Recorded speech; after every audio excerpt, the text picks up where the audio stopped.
యోగాకు ప్రపంచవ్యాప్త గుర్తింపు తెచ్చిన ఘనత ప్రధాని మంత్రి నరేంద్ర మోదీదేనని, ఆరోగ్య భారత్ ఆవిష్కరణలో యోగా కీలక పాత్ర పోషిస్తుందని శ్రీకాకుళం జిల్లా కలెక్టర్ స్వప్నిల్ దినకర్ పున్కర్ అన్నారు. శ్రీకాకుళం నగరంలోని అరసవల్లి దేవస్థానం అనిమెట్ట మండపంలో 11వ అంతర్జాతీయ యోగా దినోత్సవాలకు సంబంధించిన మాసోత్సవాలను ఈ రోజు ప్రారంభించారు. ఆయుష్ శాఖ, దేవాదాయ శాఖ సంయుక్త నిర్వహణలో జరిగిన ఈ కార్యక్రమానికి collector JC Ahmed Khan, MLA Gondu శంకర్లు అతిథులుగా పాల్గొన్నారు. ఈ సందర్భంగా కలెక్టర్ మాట్లాడుతూ యోగాంధ్ర ఆవిష్కరణ మనందరి బాధ్యత అన్నారు. భారతదేశ గొప్పతనం యోగాతో ముడిపడి ఉందని, ఇది మనకు ఎంతో గర్వకారణమని కలెక్టర్ పేర్కొన్నారు.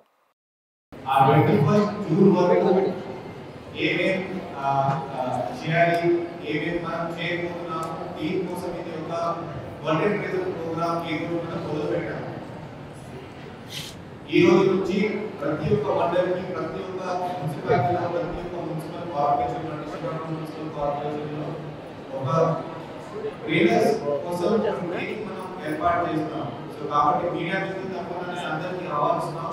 ఎవరైనా యోగాలో ఇంకా ఇంట్రెస్టెడ్ గా ఉన్నారు, చాలా మంచి యోగా చేయవచ్చు